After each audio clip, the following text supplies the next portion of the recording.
Go Shri Krishna Chaitanya Prabhu Nityananda Shri Advaita Gadadhar Shivsadi Gaura Bhakta Vrinda Ki Jai Shri Shri Radha Krishna Gopi Gopinath Shamakun Radhakun Giri Govardhan Ki Jai Vrindavan Dham Ki Jai Mayapur Dham Ki Jai Jagannath Puri Dham Ki Jai Shri Shri Radha Kalashanji Dham Ki Jai Ganga Maya Yamuna Maya Ki Jai Tulsi Devi Ki Jai Bhakti Devi Ki Jai Hari Nam Sankirtan Yagya Ki Jai Brihat Maranga Transcendental Book Distribution Ki Jai Prasadam Distribution Ki Jai Samaveda Bhakta Vrinda Ki Jai Gaura Premanande Hari Hari Bol. All glories to the assembled devotees. Hare Krishna. All glories to the assembled devotees. Hare Krishna. All glories to the assembled devotees. Hare Krishna. All glories to Shri Guru and Gauranga. All glories to Srila Prabhupada.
Jaya Radha Madhava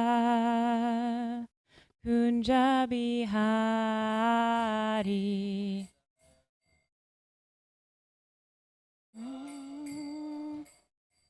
Kunja Bihari Jaya Gopi Jana Vallabha Girivaradari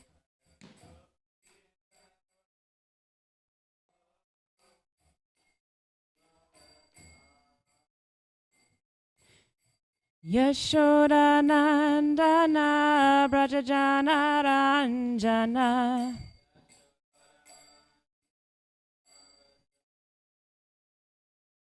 Yamuna Tira Vanachari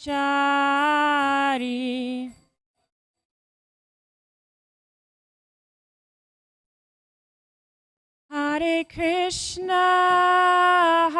Krishna, Krishna Krishna, Hare Hare, Hare Rama, Rama Rama, Hare Hare.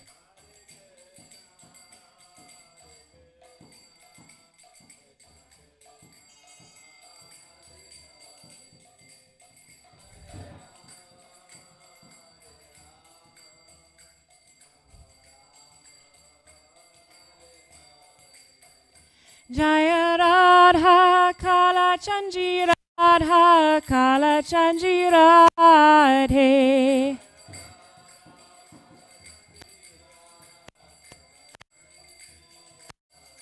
Jaya Jagannatha Jaya Jagannatha Jaya Baladeva Jaya Subhadra.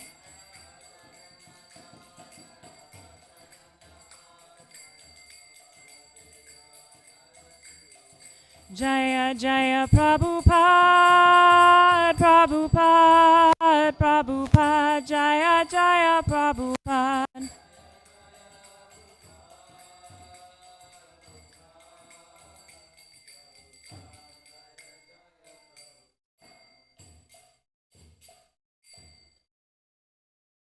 Thank you, Krishna. Thank you. Krishna. Good morning.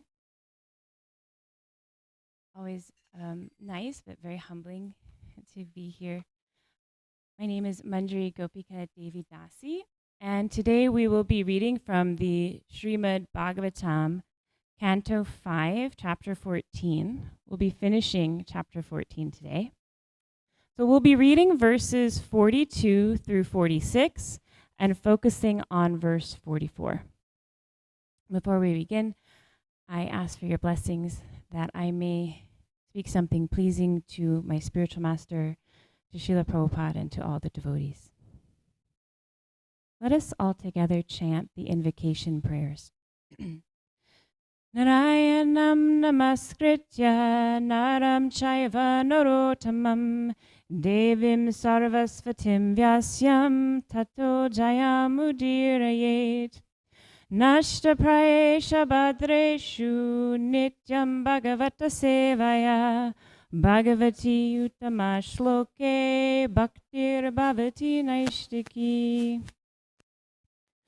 Om Jnana Timirandasya Jnananjana Shalakaya Chakshurun Militam Yena Tasmai Shri Guruve Namaha.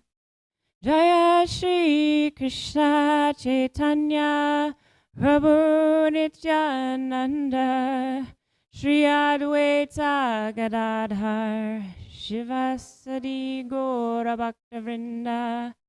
Hare Krishna Krishna Krishna Hare Hare Hare Rama Rama Rama Hare Hare. Om Namo Bhagavate Vasudevaya.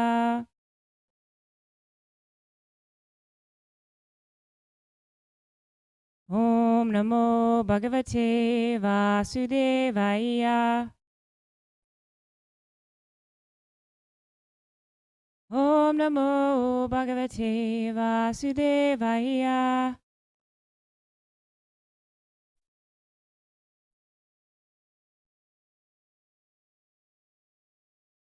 We will begin reading now, Canto 5, Chapter 14. We can pass around the microphone, read verses, the translations, 42 through 46, and then we'll come back to 44. Having summarized the teachings of Jadbharat, Shukadev Goswami said, "My dear King Parikshit, the path indicated by Jadbharat is like the path followed by Garuda, the carrier of the Lord. The ordinary kings are just like flies. Flies cannot follow the path of Garuda. To date, none of the great kings and victors could follow this path of devotional service, not even mentally."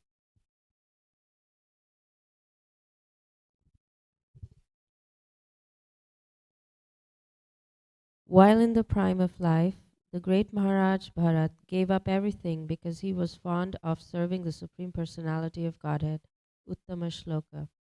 He gave up his beautiful wife, nice children, great friends, and an enormous empire. Although these things were very difficult to give up, Maharaj Bharat was so exalted that he gave them up just as one gives up stool after evacuating. Such was the greatness of his majesty. Agadeva, Vishma, continue.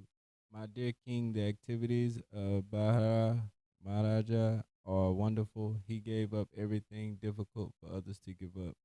He gave up his kingdom, his wife, his family. His omniscience was so great that even the demigods envied it, yet he gave it up. It was quite befitting a great personality like him to be a great devotee.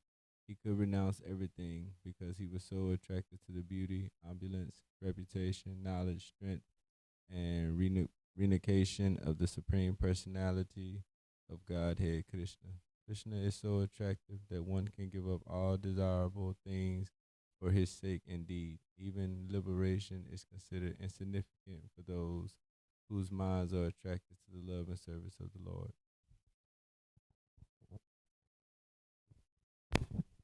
Text 45. Even though in the body of a deer, Maharaj Bharat did not forget the Supreme Personality of Godhead. Therefore, when he was given up the body of a deer, he loudly uttered the following prayer.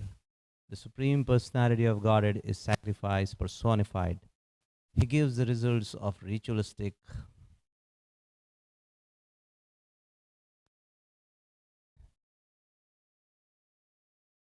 activity.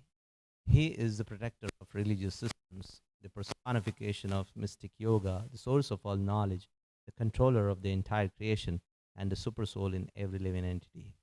He is beautiful and attractive. I'm quitting this body, offering obeisances unto him, and hoping that I engage in his transcendent loving service. Uttering this, Maharaj Bharat left his body.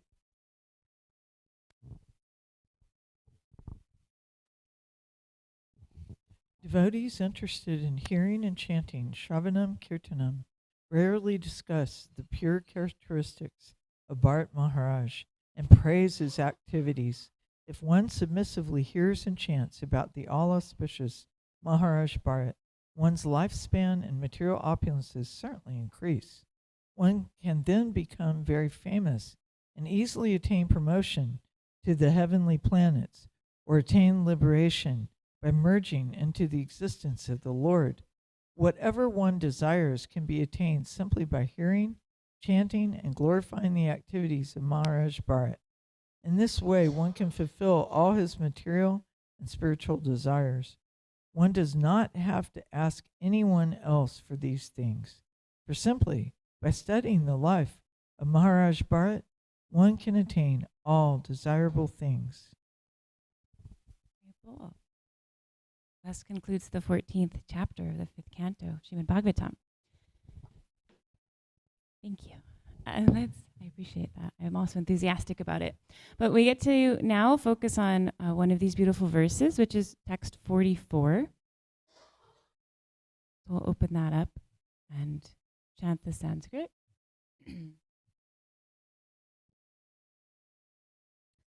Yotascha jankashiti sutras vajanarta dharan.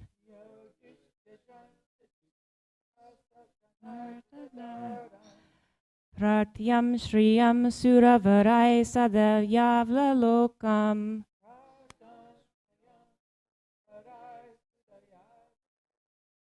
Naichandripastaruchitam mahatam madudvit.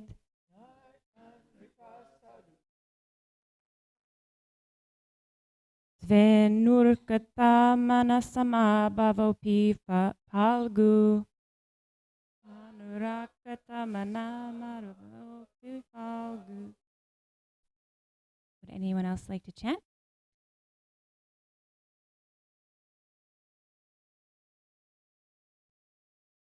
Yoduscha jankashiti shuta saranarta dharan.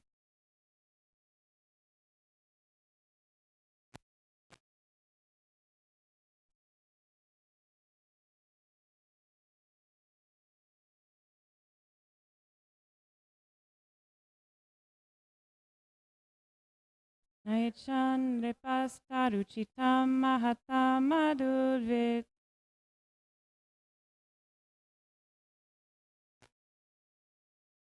Devanurakta manasama bhava.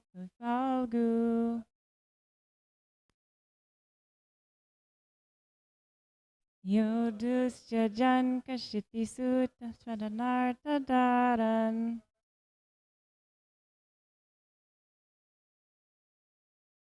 Rayartam shriyam suvarai sadayavalokam. Naichandriptas taruchitam mahatamadudvid.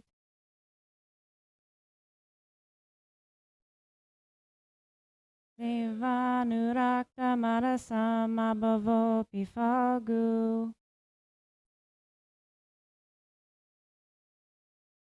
Yodusya jan kashitu sadasvajanarta daran.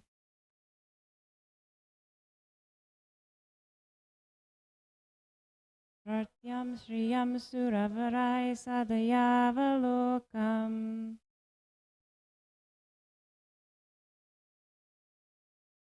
Naichandripastaruchitam mahatam madudvit.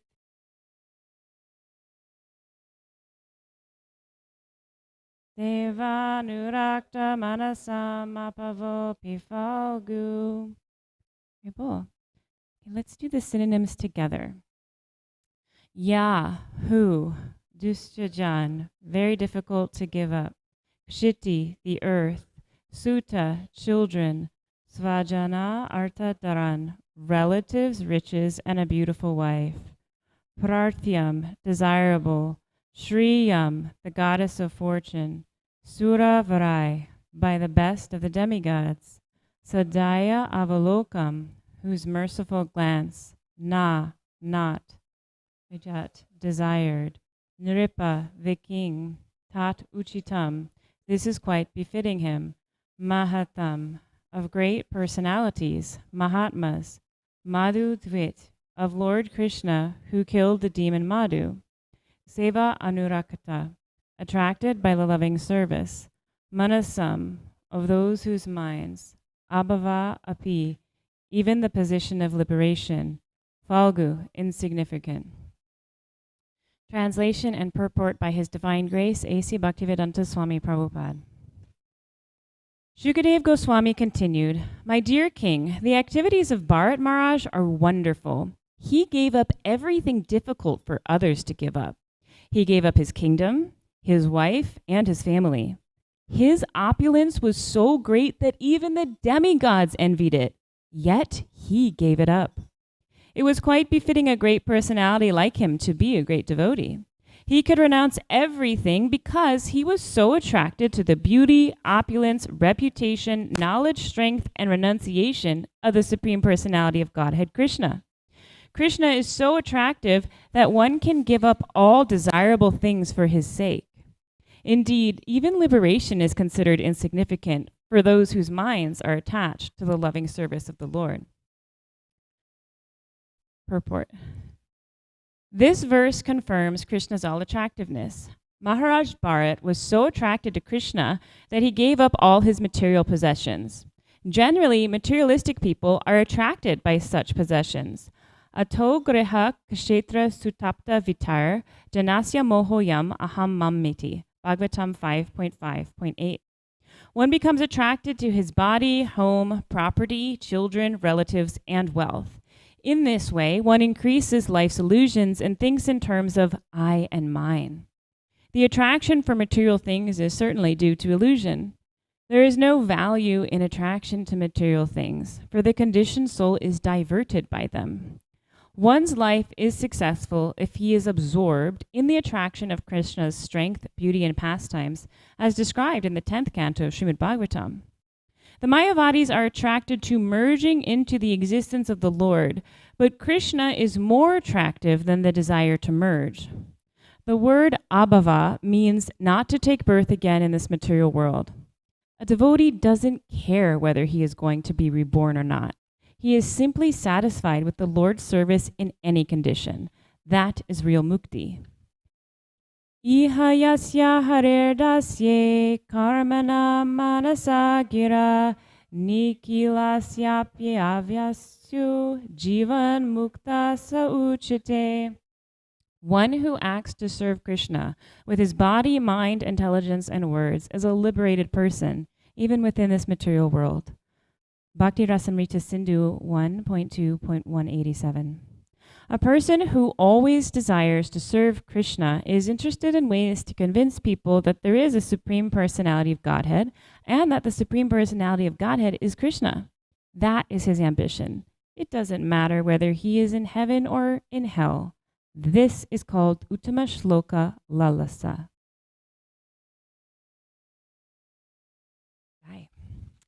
So in this verse, we hear how Bharat Maharaj's renunciation is possible. His renunciation is not based on frustration or aversion. It's based on his attraction to Krishna. He takes so much relish in Krishna's name, form, qualities, reputation that the material world pales in comparison. What does the name Krishna mean? All attractive. And why? What does that mean he's all attractive?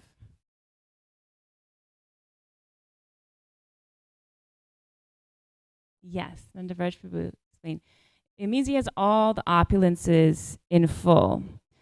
And these qualities naturally draw all living beings toward him. In the Vishnu Purana, it states, Aishvarasya samagrasya viryasya yasya yashriya jnana vairagya yoshchaiva sanambaga itingana. Complete wealth, strength, fame, beauty, knowledge, and renunciation.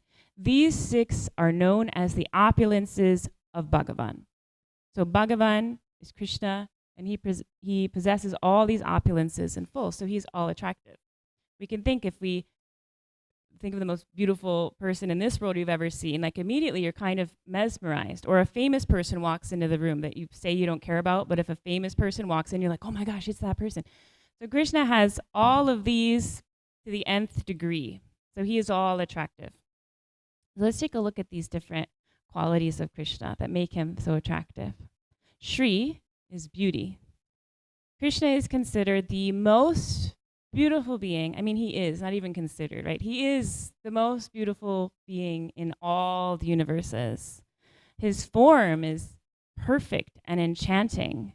There are several famous verses that when we hear them, our senses are overwhelmed by his beauty. So I'll share a couple of them. So verse 2 are from Brahma Samhita. This is 5.30. Venum kvananta maravinda dalaya taksham barhavatam samasitam baramanga chayam kandarpakoti kamaniya vishesha shobam govindamari purusham tamaham bhajami. I worship Govinda, the primeval Lord, who is adept at playing on his flute, whose eyes are like lotus petals, whose head is bedecked with a peacock feather, whose figure of beauty is tinged with the hue of blue clouds, and whose unique loveliness charms millions of cupids. Ananda chinmaya rasa pratibhavitabhis tabhirya eva nijarupa taya kalabhi Goloka eva nivasatya kilatma bhuto Govindamari purusham tamaham bhajami. I worship Govinda, the primeval Lord, whose transcendental form is full of bliss, truth, and substantiality, and who is full of the most dazzling splendor. Each of the limbs of that transcendental figure possesses in itself the full-fledged functions of all the organs and eternally sees, maintains, and manifests the infinite universes, both spiritual and mundane. And just one more. I'll just do the English of this one because I can't help myself. This is from the 10th canto.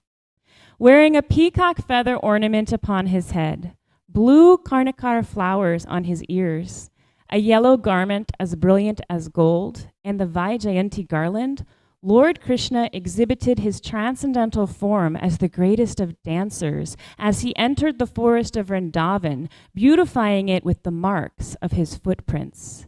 He filled the holes of his flute with the nectar of his lips, and the cowherd boys sang his glories. Who could be more beautiful than Krishna? The second quality, virya, strength. Krishna is the most powerful and stronger than the strongest human that's ever lived, certainly. Think about it. Krishna is able to lift the mountain, Govardhan Hill, with his pinky finger, defeat massive demons over 100 times his apparent size. The demoness Putana was, who remembers how big Putana was? I knew Mother Kunti would know. Yes, Mother Kunti said Putana was 12 miles long, and Krishna defeated her without one bead of sweat. Aghasura was 8 miles long. In addition, Krishna is the strongest because he's able to protect his devotees in miraculous ways. No one, no human, no being, no demigod can do what he does. So his strength is not just physical, but spiritual. He can remove the strongest obstacles in a devotee's path. The third quality, yashas, fame. Krishna's pastimes and glories are widely known and celebrated and have been since the beginning of time in the Bhagavad Gita, in the Srimad Bhagavatam, in all these bhajans and poems. His fame is eternal. It spreads across all universes, and we know that Krishna's name will be chanted in every town and village on this planet, and I think all the planets. Aishvarya, wealth. Krishna is the owner of everything in existence. Everybody here is just borrowing from what belongs to him. And he's Lakshmi Pati, the husband of the goddess of fortune. And he resides in the most opulent place, the spiritual world of Goloka Vrindavan. Sometimes in the material world, we hear people describe a very rich person with this phrase, oh, he has more money than God. So we can see, we know somehow, unconsciously, that it's Bhagavan, it's Krishna who has all wealth. Gyan, knowledge. Krishna is the source. The source. Can you think about this? The source, the origin of all knowledge, all truth, all wisdom. And it's only Krishna who can reveal the ultimate truths of life, your identity, the self, and the universe. And it's only his teachings that can liberate material beings from the cycle of birth and death. Only Krishna has perfect knowledge. No one has more knowledge than Krishna. And lastly, vairagya, Krishna's renunciation. Despite having all beauty, fame, wealth, power, strength, knowledge, Krishna is completely detached, completely renounced. He's not affected by his opulences. He doesn't care to show off. He has no ego. And this renunciation makes him even more attractive because we don't know anybody like that. Anybody that has just a smattering of one of those opulences cannot remain detached from them. So, Bharat Maharaj is so much attracted to Krishna and his opulences that he easily gives up his material attachments and possessions. That is real renunciation. Otherwise, renunciation that's based on frustration with material energy, that is only going to be temporary. It will just be a pendulum swing. You know, a pendulum swings one way and then it swings all the way to the other extreme and it goes forward and back. So it's like that for us. We swing from bhoga, enjoyment, to tyag, renunciation. Right? Enjoyment, sense gratification, renunciation. Hankering, lamenting, renunciation. Back and forth, back and forth. You know, hankering means, oh, I want more of that. And then when we encounter obstacles, or something that we were enjoying that we're really attached to is taken from us by someone more powerful or time itself, then we take to renunciation. Well, I didn't need it anyway. Who cares? I have a very good friend who just has never had never much luck in relationships. You know, we're the same age. She's never been married. And it's like every year, that's it, I'm done. I'm done with men. I'm done with dating. Who needs them? I have enough money. And then a year later, well, maybe I'll try again. Right? It's just based on this frustration. So that's tyag. Tyag is renunciation in the the realization that material energy cannot satisfy. That realization is correct, though. We know the material things cannot satisfy us. But the Acharyas teach us that when we're not feeling that vacuum, when we're not feeling that desire that we have for enjoyment, for love, for connection, then the renunciation won't remain for long. Sometimes we can get the misconception that attachment is material, right, and renunciation is, spiritual. But actually, our teachings say that's not the case. Both of those things are material if they're not connected to Krishna. When we become more attached to Krishna, then our material attachments naturally decrease. So the whole process of bhakti yoga is increasing our affection for Krishna. And how do we do that? Does anyone have any ideas? How to increase our attachment or affection for Krishna? Hearing about him. Absolutely. Attachment to devotees, yes. Chanting Hare Krishna. Yes, all of these are correct. We have to associate with him, and thankfully have many different ways to do that. If you think of any friendship or relationship or love that you have in your life, you didn't have that before you met that person, before you spent time with them. Right? That's how I fell in love with Gokulananda Prabhu. How everybody here fell in love with Gokulananda Prabhu. The more time you spend with him, everybody's laughing, the more time you spend with him, the more you love him. So we have these wonderful processes and means in Krishna consciousness to do that. And attachment, it cannot be killed. So our attachment to material things, it can't be killed. It can be transferred, though. The Bhagavatam teaches us that a living entity, by constitution, we have the propensity to be attached to something. And to Gokulananda Prabhu's point about becoming attached to devotees, yes, that's one of the things we should do. In Canto 3, Chapter 25, verse 20, Lord Kapiladev says, "Every learned man knows very well that attachment for the material is the greatest entanglement of the spirit soul. But that same attachment, when applied to the self-realized devotees, opens the door of liberation." That's Canto 3, Chapter 25, verse 20. So Prabhupada explained that unless you take shelter of Krishna or Krishna's representative, there's no possibility of becoming detached from this material enjoyment. I want to share some other things that Prabhupada said. So in Bhagavad Gita 7.1, Krishna says, "Maya saktamana, unto me become attached. Unto me become attached." And how does this attachment increase? So Prabhupada said that temples are constructed to give us the facility to become attached to Bhagavan. We can't see Bhagavan, in our living room, even in our mind's eye. But when you come before the deity that we see here is non-different. His form is non-different from the Krishna who's currently in Goloka Vrindavan. Prabhupada said that we should all take advantage of coming to the temple. He said if you practice and come to the temple daily, at least once a day, you'll be able to think of Krishna. He said if you look at the deity, and if you can continue thinking when you leave of him, of how he's standing, how he's playing his flute, and look at Radharani, and how she's blessing everyone. In this way, you're able to be thinking of him constantly, and you'll become the greatest yogi. He said, it's not yoga studios, it's not the Himalayas. The temple is the facility of how to become a first-class yogi. It's simply by increasing your attachment.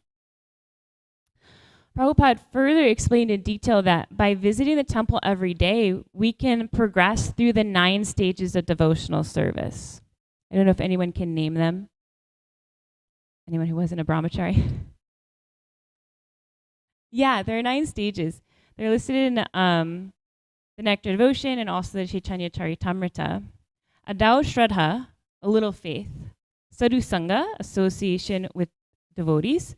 Bhajana Kriya, engagement in devotional practices, anarta nivritti, then the unwanted things in the heart disappear. Then comes nishta, steadiness, ruchi, taste. Then asakti, attachment, bhava, which is the preliminary love of Godhead, and finally prem, pure love of God. So Prabhupada said, we can see all of these processes take place within the temple itself. Ado Shraddha. Oh, here's a temple. Well, let's go and see. That's a Dao Shraddha, a little faith. This is a place of worship. I'm interested in God. Let's go and see. Then we have to increase that. A Dao Shraddha Tata Sadhu Sangha. If you have a little faith, you'll come. You'll come regularly. Oh, and here are sadhus. These sadhus are engaged in Krishna's service. They're doing Shravanam, Kirtanam, Vishnu Smaranam, Padasevanam, Artanam, Vandanam, Dasyam. Oh, these people are engaged always, 24 hours in this business. So if you associate with them, if you come and see the arti, you see how they're chanting, they're dancing, they're offering prayers. That's association. It begins with a Dao Shraddha, little faith. Let us go and see the temple. Then comes, association. I'm at the temple. I'm being devotees. He did stress coming daily. And if you come daily, then bhajana kriya. He said just hearing the arti is bhajana kriya. Chanting is also bhajana kriya, and it's shravanam kirtanam. Then, adaushara tata sadhu sangata bhajana kriya, then anarta nivritti syat. Then, by regularly coming, all anartas, unwanted things, will be finished.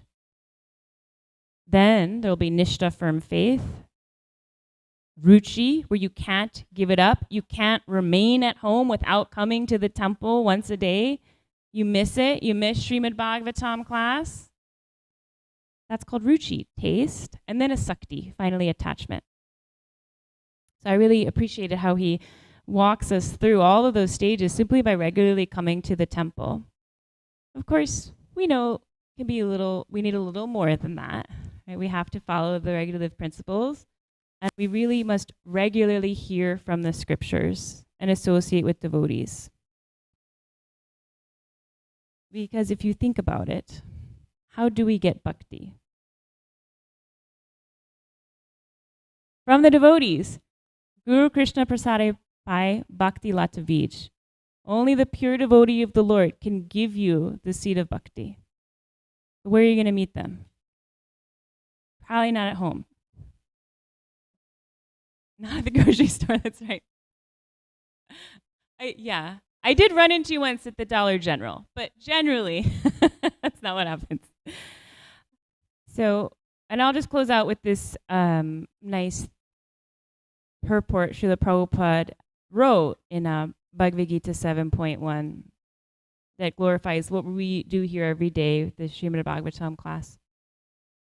For one who hears about Krishna, Lord Krishna, who is dwelling in everyone's heart, acts as a best-wishing friend and purifies the devotee who constantly engages in hearing of him. In this way, a devotee naturally develops his dormant transcendental knowledge. As he hears more about Krishna from the Bhagavatam and from the devotees, he becomes fixed in the devotional service of the Lord. By development of devotional service, one becomes freed from the modes of passion and ignorance, and thus material lusts and avarice are diminished. When these impurities are wiped away, the candidate remains steady in his position of pure goodness, becomes enlivened by devotional service, and understands the science of God perfectly. Thus, bhakti yoga severs the hard knot of material affection and enables one to come at once to the stage of a samshayam samagram, understanding of the supreme absolute truth personality of Godhead.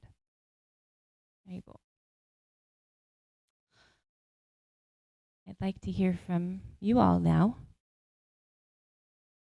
Your thoughts, and we have a nice amount of time for discussion. Thoughts or questions, ponderings.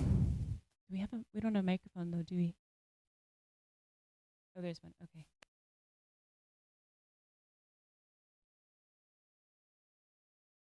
Gokulananda Prabhu.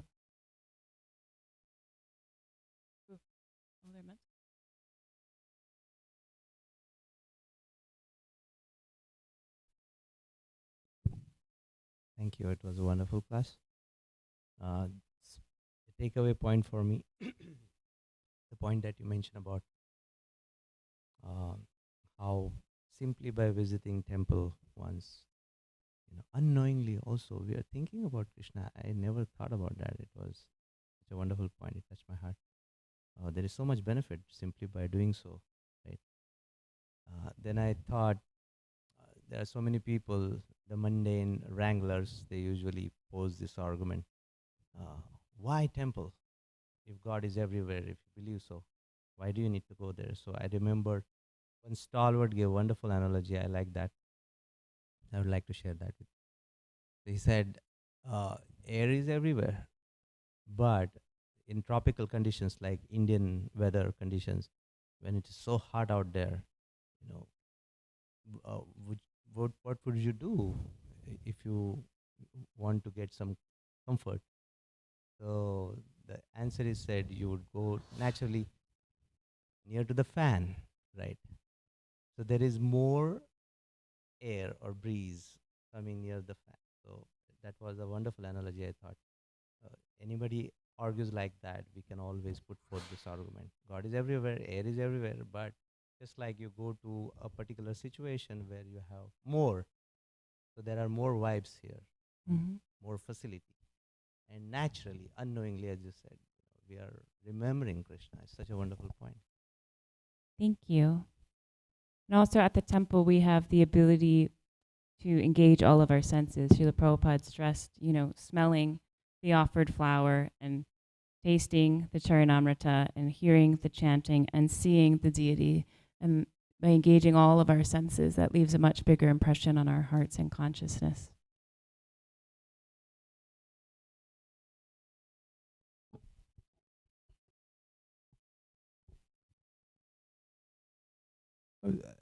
Yeah, this point of just coming to the temple, is so beautiful. I was thinking too that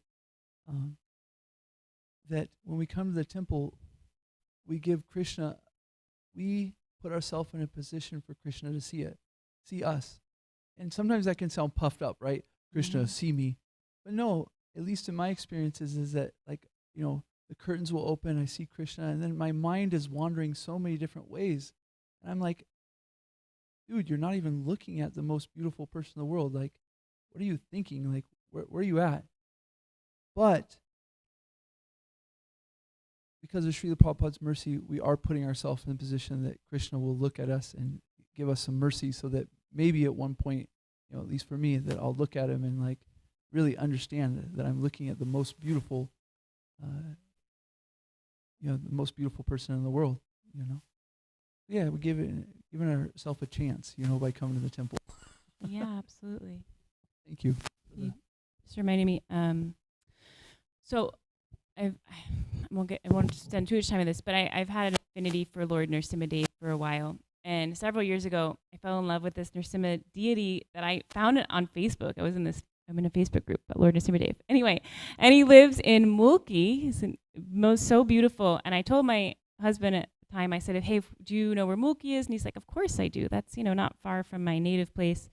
And I said, well, one day I really want to go there. And then not too long after that, probably a year or so later, we were able to plan a trip, and we went to Mulki, which is in Karnataka. And I saw in the pictures he was small. But then when we got to the temple, I felt so sad, because once they let us in, you can't go into the inner sanctum like the way the Hindu temples are constructed. It's not like ISKCON where you can walk all right up here. There's this inner sanctum, which would be like this, and then the altar was very far against the wall, and then the deity was quite small. And I'd been dreaming of seeing him, and I couldn't see any of his features at all, and I felt sad. And I told Gokulananda Prabhu, I said, I can't see him. And he said, it's okay, he sees you.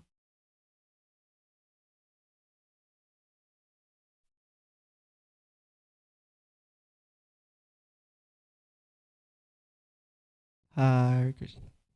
Thank you for the nice class. On the topic of the temple, Prabhupada says all of our temples are like Vaikuntha, like the spiritual world. Right. But he also says what makes a holy place holy is the sadhus that are there. So this is like a conglomeration of sadhus. And like the verse you recite,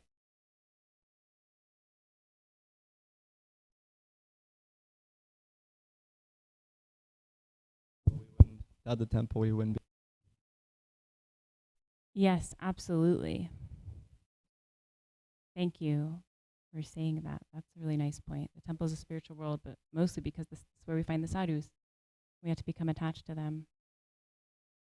Yeah. Add one last thing. And you said if you go to a holy place, like the Ganges, and you just go take a bath, you know better than like a cow or an ass. You go there to associate and hear from the devotees. Right, and it's also said in the scripture, and Prabhupada says in his purports that meeting with a pure devotee it is a pilgrimage. They possess all of the holiness of those sacred places that you want to visit, of Mayapur and Vrindavan and the Ganges and the Yamuna. Just all of those things and sort of live inside them. It's just as purifying to be in their presence, more so actually.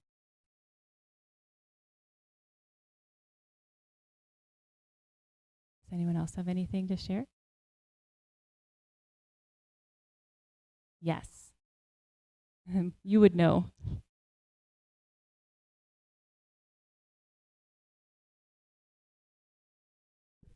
You have for the devotees, the service itself is so engaging that every one of your senses is absorbed. Yes. You don't have, it's like, all the cares or worries or desires or whatever, it just kind of gets put on hold. And then when you come back to it, many times you see it in a totally different light.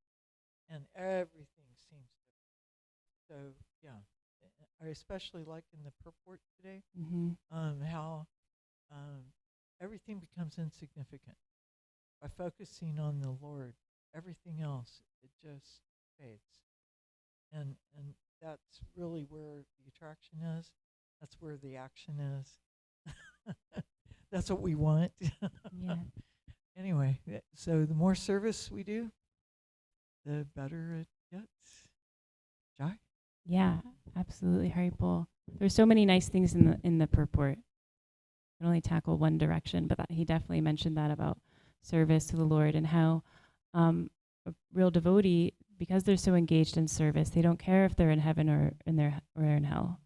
And Srila Prabhupada said too that a devotee is someone who will just focus on how to best serve.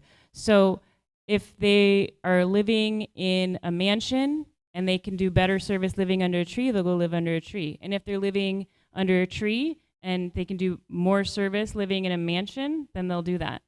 Prabhupada built these wonderful temples because, he even said in his little hut in Mayapur, before the Mayapur temple was built, he said, I'm happy here. I could do this here, but who will come? Who will come? So we have these wonderful temples for that reason, so that we can engage all of our senses and we can do such wonderful service here. Gokulananda Prabhu.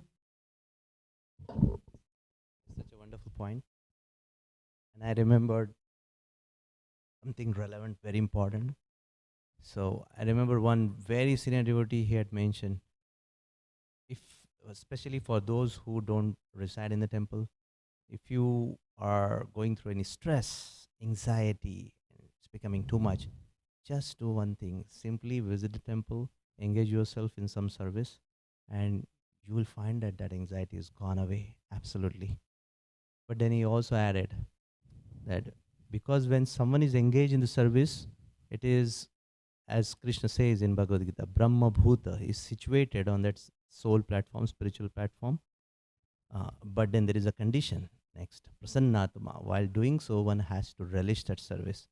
Otherwise, I've seen one of my thankless tasks used to be to get some devotees do maha cleaning every Friday, and many devotees would be running around. They'll be running away from the service.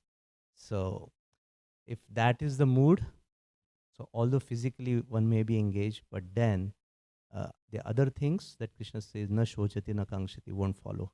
Shochati is the lamentation and kangshati is the hankering. That won't go away. So yes, one has to be engaged in the service, but one has to relish also Prasannatma. Thank you.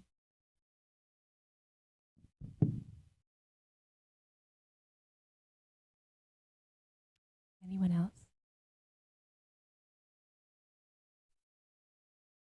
Sometimes people say, well, what if I don't have devotee association? What if it's impossible where I live?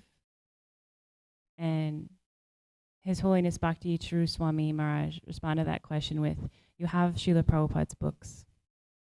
You have the association of a pure devotee at all times. And we should never think of these as just books. They're transcendental and they are the association of a pure devotee. So if anyone is ever in that situation, that is your solution.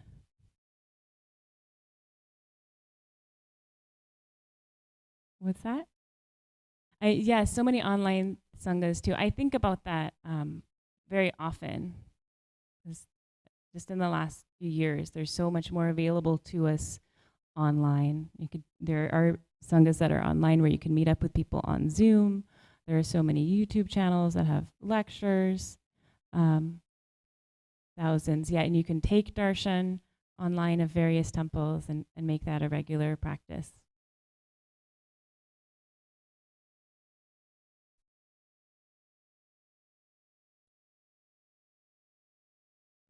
Because if your desire is really that strong spiritually, it'll happen. I that's a good point. Absolutely, yes. Yes. If you're trying to find a way to be in person with devotees, to get closer to Krishna, and you're sincere in your sadhana, he sees that and he will absolutely make it possible for you. I have experienced that.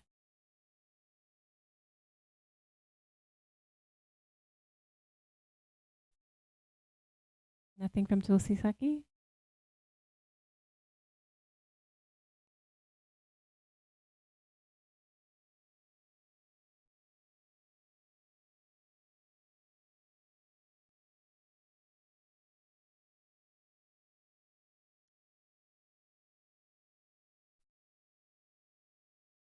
You done? Or with Gokunanda, you done? Okay.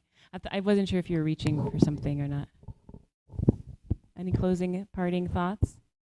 Okay, if not, we're done. Today we're cutting vegetables. If everyone wants some service, you can come help out. Hare Krishna. Oh, okay. Krishna House needs assistance. Speaking of devotional service, when and where is the vegetable cutting taking place? It's at 10 a.m. in the activity room downstairs. 10 a.m. in the activity room. Until like 2 p.m. 10 until 2. Please stop by with better time, whatever amount of time you have to engage in devotional service and associate with devotees. Thank you all so much for tolerating me. Srimad Bhagavatam ki jai.